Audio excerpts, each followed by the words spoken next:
రెండు రోజులైన మహారాష్ట్ర ఫలితాలు వచ్చి ముఖ్యమంత్రి అభ్యర్థి విషయంపై ఇంకా స్పష్టత రావడం లేదు. మరికొద్దిసేపట్లో దీనిపై స్పష్టత వచ్చే అవకాశం ఉంది.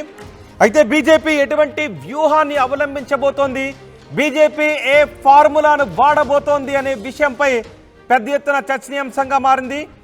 ఏక్నాథ్ షిండే నేతృత్వంలోనే ఎన్నికలకు వెళ్లారు కాబట్టి ఏక్నాథ్ షిండేకే ముఖ్యమంత్రి పదవిని కట్టబెట్టే అవకాశం ఉందా, లేదా బీజేపీ ముఖ్యమంత్రి పదవిని తీసుకునే అవకాశం ఉందా అనే విషయంపై ఇంకా చర్చ కొనసాగుతోంది. ఇప్పటికే ఏక్నాథ్ షిండే శివసేన నేతలు ఏక్నాథ్ షిండేకే మరోసారి ముఖ్యమంత్రి పదవి అవకాశాన్ని కల్పించాలి అని చెబుతూ ఉన్నారు. ఈ నేపథ్యంలో బీజేపీ ఏం చేయబోతోంది, బీజేపీ అధిష్టానం ఏ నిర్ణయం తీసుకోబోతోంది అన్నదే చర్చనీయాంశంగా మారింది. బీహార్ ఫార్ములాను మహారాష్ట్రలో అప్లై చేసే అవకాశం ఉంది అనే చర్చ కూడా జరుగుతోంది. 2020లో బీహార్లో జరిగిన ఎన్నికల్లో బీజేపీ 84 స్థానాలను మాత్రమే దక్కించుకుంది. జేడీయూ నితీష్ కుమార్ జేడీయూ 47 స్థానాలను దక్కించుకుంది. అయితే జేడీయూకే అక్కడ ముఖ్యమంత్రి అవకాశాన్ని కల్పించింది, ముఖ్యమంత్రి పీఠాన్ని కట్టబెట్టింది. 243 అసెంబ్లీ స్థానాలు ఉన్న బీహార్లో 122 మ్యాజిక్ ఫిగర్కి కేవలం 84 స్థానాలు మాత్రమే బీజేపీ రావడంతో నితీష్ కుమార్కే కట్టబెట్టింది. అదే ఫార్ములాను ఇక్కడ కూడా అప్లై చేసే అవకాశం ఉంది, అదే ఫార్ములాను ఇక్కడ కూడా ఉపయోగించే అవకాశం ఉంది అనే చర్చ జరుగుతోంది. మరోవైపు ఎన్సీపీ అజిత్ వర్గం ఎన్సీపీ కూడా ఏక్నాథ్ షిండేకు తప్ప ఇంకెవరికైనా ఇవ్వండి అని అంటున్నట్టుగా డిమాండ్ చేస్తున్నట్టుగా కూడా తెలుస్తోంది. ఈ నేపథ్యంలో మహారాష్ట్ర ముఖ్యమంత్రి పీఠం విషయంలో బీజేపీ ఏం చేయబోతోంది, ఏ ఫార్ములాను వాడబోతోంది అన్నది ఇప్పుడు చర్చనీయాంశంగా మారింది. బీహార్ ఫార్ములాను వాడడం ద్వారా రాబోయే రోజుల్లో బీజేపీ మిత్రపక్షాలకు ఒక గట్టి సంకేతాన్ని ఇచ్చినట్టు అవుతుంది, ఒక నమ్మకాన్ని పెంచినట్టు అవుతుందనే తద్వారా బీజేపీకి చాలా విషయాల్లో లాభం చేకూరే అవకాశం ఉంటుందని బీజేపీ నేతలు భావిస్తున్నట్టుగా తెలుస్తోంది. కాబట్టి ఫడ్నవీస్కు కాకుండా ఏక్నాథ్ షిండేకే మరోసారి ముఖ్యమంత్రి పగ్గాలు అప్పగించే అవకాశం ఉంది అనే చర్చ జరుగుతోంది. మా ప్రతినిధి గోపి ఉన్నారు ఢిల్లీ నుంచి, పూర్తి సమాచారం అందించడానికి నేను గోపితో మాట్లాడతాను. అయితే మీరేమనుకుంటున్నారు? తెలుగు రాష్ట్రాల ప్రజలుగా మహారాష్ట్ర రాజకీయాలను నిశితంగా పరిశీలిస్తున్న మీరేమనుకుంటూ ఉన్నారు? ఎవరికి ముఖ్యమంత్రి పగ్గాలు అప్పగించాలని మీరు అనుకుంటున్నారు? బీజేపీ తీసుకోవాలా, దేవేంద్ర ఫడ్నవీస్కే ముఖ్యమంత్రి అవకాశాన్ని కల్పించాలా, లేక ఏక్నాథ్ షిండే ఆధ్వర్యంలోనే ఏక్నాథ్ షిండే ముఖ్యమంత్రిగా ఈ ఎన్నికలకు వెళ్లారు కాబట్టి ఏక్నాథ్ షిండేకే మరోసారి అవకాశాన్ని కల్పించాలని మీరు కోరుకుంటున్నారా? మీరు ఏం కోరుకుంటున్నారు, అలాగే మీరు ఏం ఊహిస్తున్నారు? మీ అభిప్రాయాన్ని కమెంట్ బాక్స్లో తెలియచేయండి. నేను మా ప్రతినిధి గోపితో మాట్లాడతాను. గోపి, మహారాష్ట్ర విషయంలో ఇంకా ఎందుకు క్లారిటీ రావడం లేదు? 72 గంటలు గడిచినప్పటికీ కూడా, 2 రోజులు అయినప్పటికీ కూడా ఇంకా ఎందుకు క్లారిటీ రావడం లేదు? ఏ వ్యూహాన్ని, ఏ ఫార్ములాను బీజేపీ అవలంబించబోతోంది?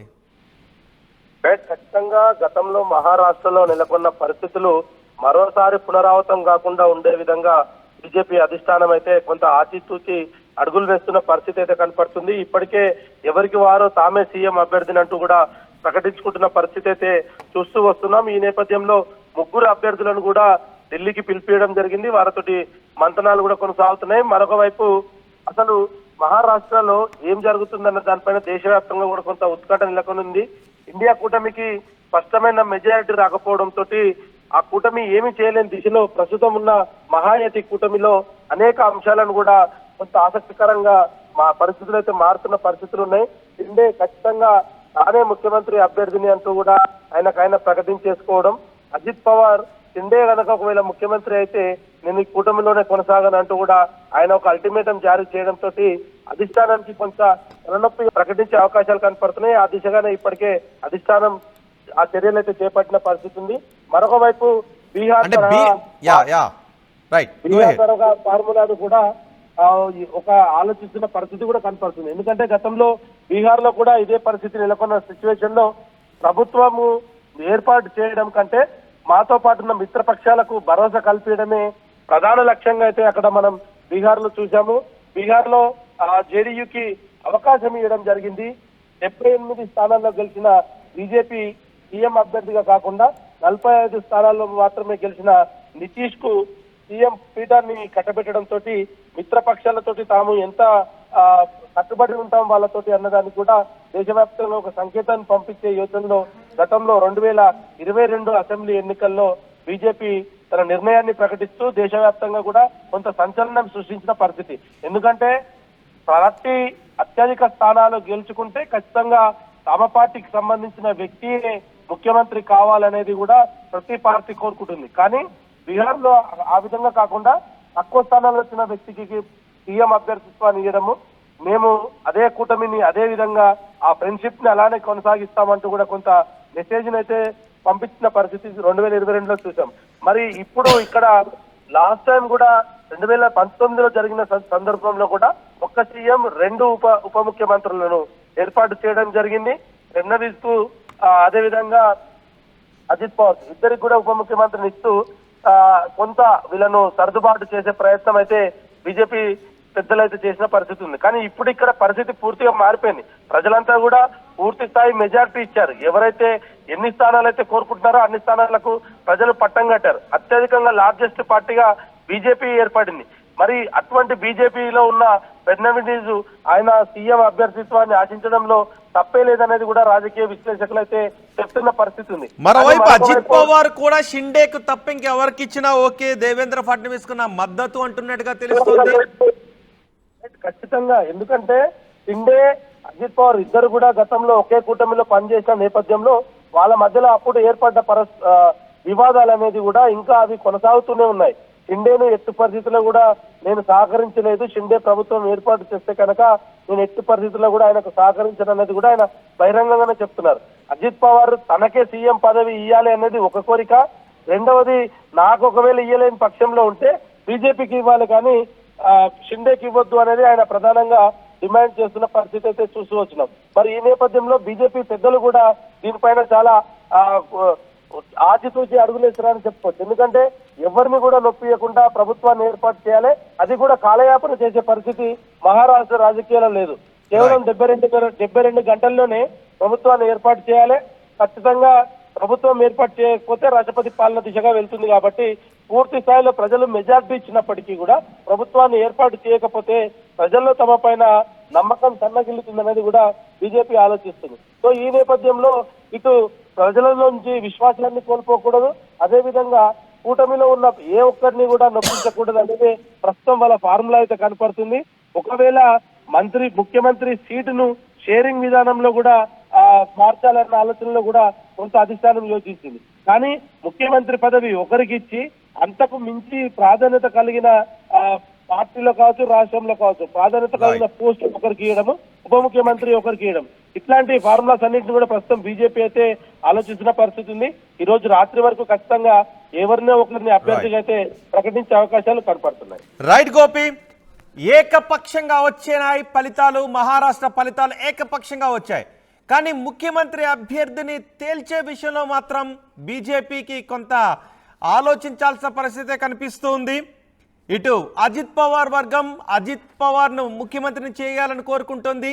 ఏక్నాథ్ షిండే వర్గం ఏక్నాథ్ షిండే ముఖ్యమంత్రిగా ఉండగానే ఎన్నికలు జరిగాయి కాబట్టి మరోసారి ఏక్నాథ్ షిండేకి అవకాశం కల్పించాలి, ఏక్నాథ్ షిండేను కొనసాగించాలి అని ఏక్నాథ్ షిండే శివసేన వర్గం కోరుకుంటోంది.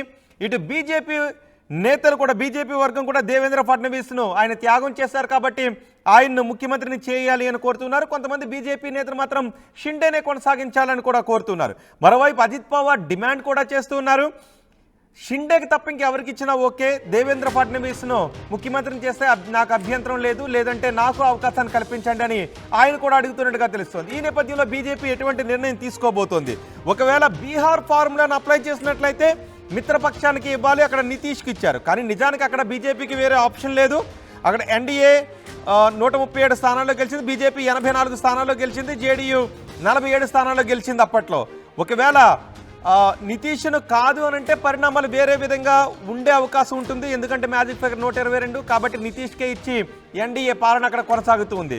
ఒకవేళ ఇక్కడ అజిత్ పవార్ కాదు అన్నా బీజేపీకి నష్టం కలిగేది ఏమీ లేదు, ఇటు షిండే కాదు అన్నా దాదాపు ఎటువంటి నష్టం కూడా జరగదు. కానీ ఇక్కడ బీజేపీ ఎటువంటి ఫార్ములాను తీసుకుంటుంది, ఏ వ్యూహాన్ని అవలంబిస్తుంది అన్నదే సస్పెన్స్గా మారింది, ఉత్కంఠగా మారింది. సో ఇక్కడ భవిష్యత్తులో బీజేపీకి ఉపయోగపడే విధంగా నిర్ణయాన్ని తీసుకోవాలి. ఒకవేళ షిండే ముఖ్యమంత్రి అయినా అక్కడ బీజేపీ ప్రభుత్వమే ఉన్నట్టుగానే భావించాల్సి ఉంటుంది. బీజేపీ ప్రభుత్వం ఉన్నట్టే, కాబట్టి షిండేని ముఖ్యమంత్రిని చేసిన అది నామం మాత్రమే అవుతుంది. బీజేపీ పాలన అక్కడ కొనసాగుతుంది. బీజేపీకి ఇప్పటికి 137 సీట్లు ఉన్నాయి కాబట్టి. సో ఫడ్నవీస్కి అది అవకాశాన్ని కల్పిస్తారా, మరోసారి షిండేకి అవకాశాన్ని కల్పిస్తారా, అజిత్ డిమాండ్స్కు తలొగ్గుతారా అనే విషయంపై ఇప్పుడు సస్పెన్స్ కొనసాగుతుంది. మరికొద్దిసేపట్లో ఈ సస్పెన్స్ వీడే అవకాశం ఉంది. తెలుగు రాష్ట్రాల ప్రజలుగా మీరేమనుకుంటున్నారు? మహారాష్ట్ర పరిణామాలను పరిశీలిస్తున్న మీరు ఎవరిని ముఖ్యమంత్రిని చేస్తే బాగుంటుందని మీరు అనుకుంటూ ఉన్నారు?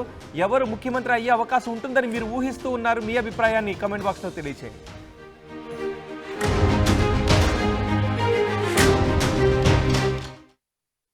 ఆర్టీవీ యాప్ వార్తల్ని క్షణాల్లో చదివే అవకాశం ఉంటుంది. ఒక న్యూస్ పేపర్, ఒక టెలివిజన్ ఛానల్ మీ చేతుల్లో ఎప్పుడూ ఉంటాయి.